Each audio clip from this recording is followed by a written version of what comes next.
Hello viewers, Tollywood story এক্সপ্লেনারে তোমাদের সবাইকে অনেক অনেক স্বাগত জানিয়ে পরশুরামের আজকের পর্বের রিভিউ আমি শুরু করছি। শুরুতেই দেখা যাচ্ছে বলরামের কাছে খবর পেয়েছে পরশুরাম যে পরশুরামের বাড়ির বাইরে কিছু সন্দেহজনক মানুষ কিন্তু ঘোরাফেরা করছে। এটা শুনে পরশুরাম এবার ঠিক করে যে সে বাড়ির বাইরে যাবে। এবার পরশুরামের বাড়িতে কিছু প্রতিবেশীরা এসছে যাদের সাথে তার স্ত্রী মানে তটিনী বসে রিহার্সাল করছে, গানের রিহার্সাল। তো পরশুরাম বলছে একই বর্ষাকাল, তো একটু সবাই মিলে আড্ডা হয়ে যাক, তো আমি একটু মুড়ি পেঁয়াজি এই সমস্ত কিছু নিয়ে আসি, তাই বলছে। তো এই বলে এই বাহানা করে পরশুরাম কিন্তু এবার বাইরে যাবে। ঠিক সেই সময় লাট্টুও বাহানা করছে সেও তার পায়ের সাথে যাবে, তো পায়ের সাথে চলে যায়। আর তটিনী কিন্তু ততক্ষণে রিহার্সাল করতে থাকে। ওদিকে কর্ণ চ্যাটার্জি কাবিরের সাথে আলোচনা করছে যে লাট্টু যেহেতু পরশুরামকে চেনে, তাই লাট্টুর সাথে আলাদাভাবে তাকে কথা বলতে হবে। সে স্কুলেই হোক বা ড্রয়িং ক্লাসেই হোক কিংবা খেলার মাঠে, কথা বলাটা কিন্তু খুব দরকার। এদিকে পরশুরাম বাড়ির বাইরে বেরিয়ে এসে আশেপাশে ঘোরাফেরা করা সন্দেহজনক গুন্ডাদের দেখে একে একে কিন্তু মারতে শুরু করে। আর তাদেরকে বলছে, এটা যদি আমার পাড়া না হতো না, তাহলে তোরা ভাবতেও পারতিস না যে তোদের আমি কি হাল করতাম। এদিকে রাস্তার একপাশে দাঁড়িয়ে কিন্তু মানে পরশুরামদেরই পাড়ার একজন ছেলে শিবপ্রসাদকে মারপিট করতে দেখে খুব অবাক হয়ে যায়। আর মনে মনে বলছে, শিবুদা মারপিট করছে। এরপর বলরাম সেখানে এলে পরশুরাম বলছে, শোন, আমার বাড়িতে কিন্তু রিহার্সাল চলছে, কেউ যদি দেখে ফেলে তার আগেই কিন্তু গুন্ডার বডিগুলোকে তুলে নেই এখান থেকে, তাই বলছে। এরপরে সেই পাড়ার ছেলেটা যে দেখছে শিবপ্রসাদকে, এটা কিন্তু লাট্টু দেখে ফেলে। আর শিবপ্রসাদ যখনই লাট্টুর কাছে আসে তখন কিন্তু লাট্টু তার পাকে সেই কথাটা বলে দেয় যে সেই লোকটার দিকে ইশারা করে দেখাচ্ছে। পরশুরাম দেখে, তখন পরশুরাম তার ছেলেকে বলছে যে চলো মুড়ি পেঁয়াজি এই সমস্ত কিছু আনা যাক, বাড়িতে সবাই অপেক্ষা করছে। এই বলে কিন্তু লাট্টুকে নিয়ে বেরিয়ে পড়ে। ওদিকে কর্ণ চ্যাটার্জি কবিরকে আরও বলছেন যে আপাতত তটিনীদের বাড়ির বাইরে আমি লোক মোতায়েন করেছি, লাট্টুকে যে করে হোক আলাদা করতে হবে। তোমাকে বাঁচানোর এখন একমাত্র উপায় হচ্ছে লাট্টুর স্টেটমেন্ট। লাট্টু ছাড়া পরশুরামের পরিচয় কিন্তু কেউ দেবে না, কারণ লাট্টু জানে যে পরশুরাম কে। অন্যান্য যারা মানে বাব্বার, ডোডো, এরা সবাই যারা পরশুরামকে চেনে তাদেরকে তো মানে রিভলভারের ভয় দেখিয়ে মানে এনকাউন্টার করে দেবে এই ভয় দেখিয়ে রেখেছে। তাই লাট্টু ছাড়া কিন্তু আর কোনো মানে সেকেন্ড অপশানই নেই। সেই মতো করে জিৎ মুখার্জি সেখানে পৌঁছে যান আর কর্ণ চ্যাটার্জিকে বলছেন যে উপায় আছে, আমার একজন খুব চেনা পরিচিত মিস্টার বাসু, তার ছেলে অর্চিষ্মান, এই কিন্তু লাট্টুর ক্লাসেই পড়ে। আবার অর্চিষ্মানকে দিয়ে লাট্টুর মুখ থেকে মানে কথাগুলো বের করতে হবে আমাদেরকে। কর্ণ চ্যাটার্জির তখন বলছে, ঠিক আছে, আইডিয়াটা খুব ভালো, আপনি তাহলে মিস্টার বাসুর সাথে কথা বলুন। আর বাচ্চারা তো তাদের বন্ধুদের সাথে সব কিছুই শেয়ার করে গল্পে গল্পে, তো এইভাবে যদি শেয়ারটা করে দেয় তাহলেই তো আমরা জেনে নেব। তো আপনি একটু জেনে নিন, খোঁজ নিন জিৎ মুখার্জিকে বলছে কর্ণ চ্যাটার্জি, যে পরশুরামটা কে। এদিকে তটিনী তো বাড়িতে রিহার্সাল করছে, তো রিহার্সালটা শেষ করতেই কিন্তু শিবপ্রসাদ মুড়ি চপ নিয়ে সেখানে হাজির হয়ে যায়। তটিনী শিবপ্রসাদকে বলছে, ঠিক আছে, আমি সবাইকে এগুলো সার্ভ করে দিচ্ছি। শিবপ্রসাদ বলছে, না না, তুমি বসো, আমি সার্ভ করে দিচ্ছি, তুমি তোমার প্র্যাকটিসটা শেষ করো। এরপরে শিবপ্রসাদ চলে যায় কিচেনে। আর এরপরে সেই মৃণালদা মানে যে ছেলেটি শুনছিল চুপ করে সব দেখছিল আর কি শিবপ্রসাদকে মারামারি করতে, তাদের বাড়িতে এসে তটিনীর পাশে বসে পড়ে। লাট্টু তো মৃণাল আঙ্কেলকে দেখে বলে মানে একটু ভয়ে ভয়ে থাকে যে এবার যদি বাবার কথাটা বলে দেয়। মৃণালদাও কিন্তু শিবপ্রসাদকে দেখে বারবার মানে শিবপ্রসাদের দিকে বারবার করে লক্ষ্য করছে। এদিকে তটিনী কিন্তু তার রিহার্সালটা আবার শুরু করে। আর ওই মৃণালদার বউ, সে কিন্তু অনেকক্ষণ ধরে তটিনীদের বাড়িতে বসে তটিনীর গান শুনছিল। তো মৃণালদা সেই মতো করে তার পাশে গিয়ে বসে। এবার মৃণাল কি করছে, তার বউকে কিন্তু সব ব্যাপারটা বলে দেয়। আমি একটু আগেই দেখলাম শিবুদাকে মারামারি করতে 3টে লোকের সাথে। তার বউ তো বলছে, কি বলছো, আমাদের পাড়ার সব থেকে ভীতু লোক হচ্ছে মৃণাল মানে এই শিবুদা, আর তুমি বলছো যে ও মারামারি করলো, হতেই পারে না। এই বলে কিছুতেই কিন্তু বিশ্বাস করছে না। এরপরে মৃণালদা বলছে, আমি নিজের চোখে দেখেছি, তবুও কিন্তু তার বউ বিশ্বাস করছে না। এবার লাট্টু কিন্তু এই ফিসফিস করে যেহেতু মৃণালদা তার বউকে সব কথা বলছে, এটা কিন্তু তার পাকে বলছে যে মৃণাল আঙ্কেল বোধহয় কিছু একটা বলছে, তুমি যে মারপিট করছিলে না বোধহয় ওটাই বলছে, তো মাম্মিকে যদি বলে দেয়। তো এই বলে লাট্টু কিন্তু খুব ভয় পাচ্ছে, কিন্তু পরশুরাম তাকে ইশারা করে ভয় পেতে বারণ করছে। মৃণাল বলে ছেলেটির দিকে তাকিয়ে কিন্তু সমানে নজর করে যাচ্ছে পরশুরাম।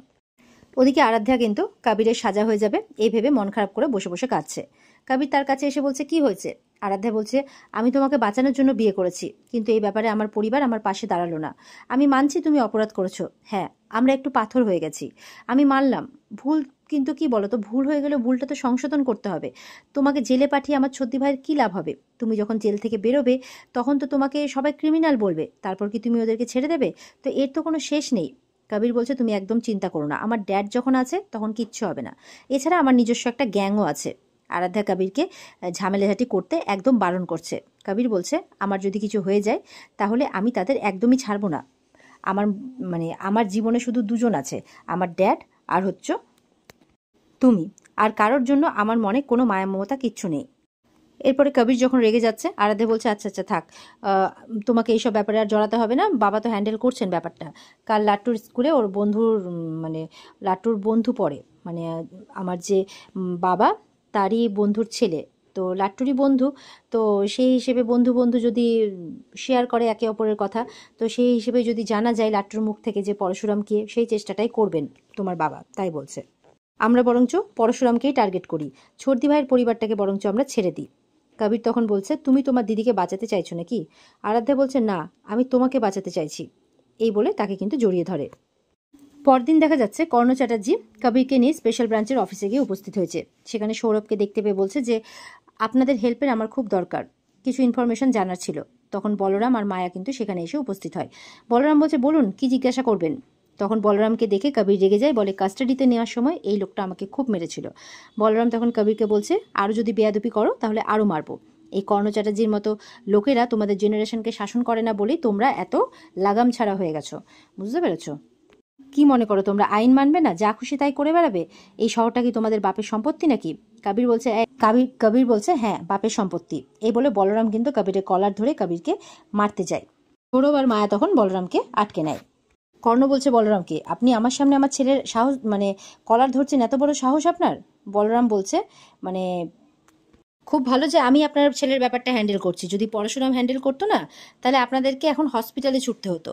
তখন কর্ণ বলছে হ্যাঁ তার ব্যাপারেই তো কথা বলতে এসেছি, এই বলে লাট্টুর স্কুলের বাইরে তোলা ছবিটা তাদেরকে দেখাচ্ছে। চেনে নাকি? বলরাম বলছে হ্যাঁ চিনি তো, শিবপ্রসাদ গাঙ্গুলি, সত্যজিৎ মুখার্জির জামাই, তটিনী গাঙ্গুলির হাজবেন্ড, এদের সাথে তো আপনাদের কেস চলছে, চিনব না কেন? চ্যাটার্জি বলছে হ্যাঁ, কিন্তু এই লোকটার সাথে স্কুলের গেটের বাইরে আপনারা কি কথা বলছিলেন? তখন বলরামবাবু বলছে সেটা তো আপনাকে বলতে আমরা বাধ্য নই। কর্ণ বলছে না, এইটুকু হেল্প আপনাকে কিন্তু আমাদেরকে করতেই হবে, বলে কিন্তু আবারও একই কথা জিজ্ঞাসা করছে। তখন সৌরভ বলছে সামনে কেসের ডেট আছে, তাই ওনার বাচ্চাদের আর পরিবারের নিরাপত্তার জন্য উনি বারবার করে আমাদের কাছে আসেন, কারণ উনি সন্দেহ করছেন যে আপনি হয়তো আবার ওর বাচ্চাদের সাথে কিংবা পরিবারের সাথে কোনো ক্ষতি করতে পারেন, সেই জন্য উনি আমাদের সাথে দেখা করেন।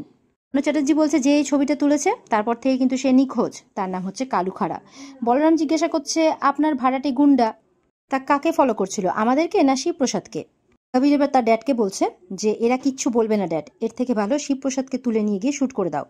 সৌরভ এটা শুনে কিন্তু কবিরকে মারতে গেলে কর্ণ চ্যাটার্জি তার হাত ধরে আটকে দেয়। কর্ণ চ্যাটার্জি এরপর হাত জোর করে বলছে বলরামকে প্লিজ আমাকে বলুন যে ছবিটা তোলার পর লোকটা মিসিং কি করে হলো। বলরাম বলছে যে লোকটাকে শ্যুট করে দেওয়া হয়েছে, আর শ্যুট করেছে পরশুরাম। কর্ণ চ্যাটার্জি অবাক হয়ে যায় যে কিন্তু ও তো ছবিতে নেই, কোথায়? আমি ওর সাথে মিট করতে চাই। বলরাম বলছে ও অনেকটা রূপকথার নায়কের মতো, উনি যদি না চান তাহলে ওনার সাথে আপনি কিছুতেই মিট করতে পারবেন না। ও বলছে যে ছাড়ুন, আর তো কটা দিন, তারপরে উনিই সব জানেন। তো কর্ণ চ্যাটার্জি বলছে জানেন মানে কে জানেন? সৌরভ বলছে কেন, পরশুরাম সবটা জানে। আর এখানেই কিন্তু আজকের পর্ব শেষ হয়ে যায়। তো এই ছিল আজকের পর্বের রিভিউ।